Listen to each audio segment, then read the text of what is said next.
Welcome back to Poetry Lockdown. We're up to day 229 days. So I'm really excited about today's poem. Kai Coggin, I think I'm pronouncing that correctly, has written a terrific poem on teaching poetry. And as many of you know, I'm an English teacher, a high school English teacher. And unfortunately, for some students, the English classroom is where poetry comes to die sometimes, where we just dissect the poem and suck all the joy out of the art of poetry. And so I love this poem because for me, it really brings home to me the reality that poetry, and I think good teaching of poetry, is not just about the head, right? It's about the heart and the gut and all of who we are as human beings.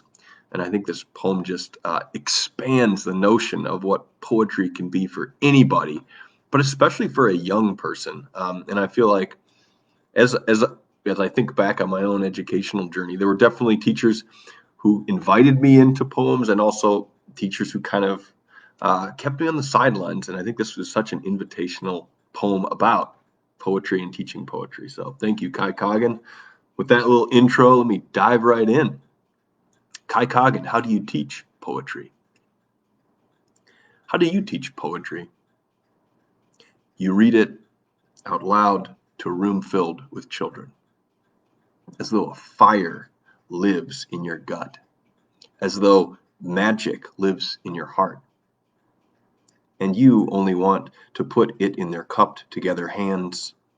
You hold a magnifying glass up to meaning, dig around and show them all that lies beneath until they want to find it themselves, until they are the instigators of discovery, until this language becomes one with their small mouths, until they are excited in uncovering layers of intention and the puzzles of sounds.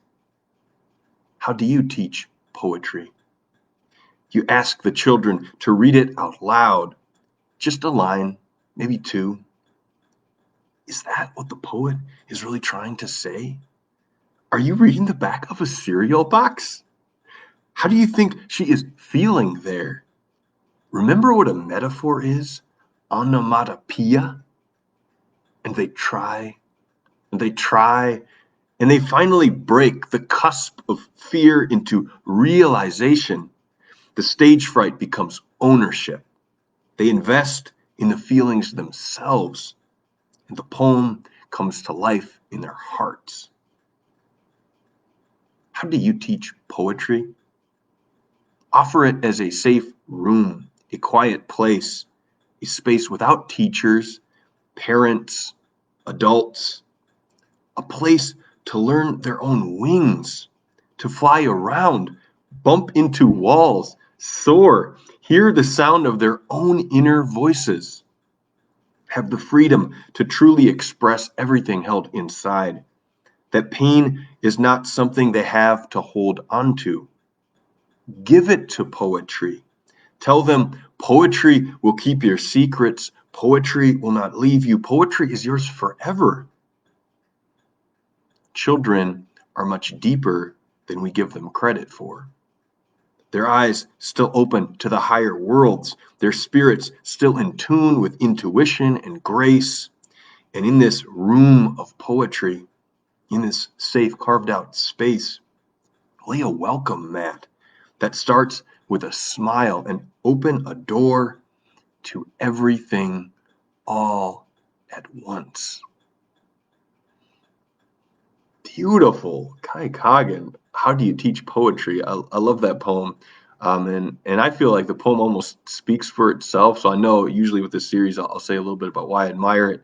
But like I said, I feel like it does the things that one, it's teaching us, right? As teachers, it's a challenge to me as a teacher to invite students into poems and like I said, not shut them away. But it also enacts in the poem itself that invitation. And I really I don't think my Facebook posting can kind of show that the like there are lines where we have like the voice of the teacher asking questions, or at least that's how I read the poem. Is that what the poet is really trying to say? Are you reading the back of a cereal box? So I love that the poem kind of has the voice of the teacher embedded in it, the words that the teacher actually says.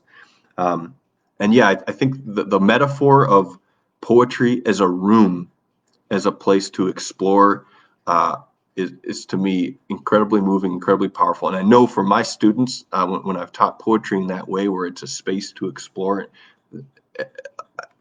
the students come alive. So I think that's about all I can say about that. But I just want to say thank you, Kai Coggin, for this beautiful poem. I'm going to share it with my students. I know that we're starting a poetry unit next week. Super excited about it. And this is just a terrific poem to help kick off that journey. So thank you for this poem, Kai Coggin. Thank you all for tuning in to another Poetry Lockdown. Peace.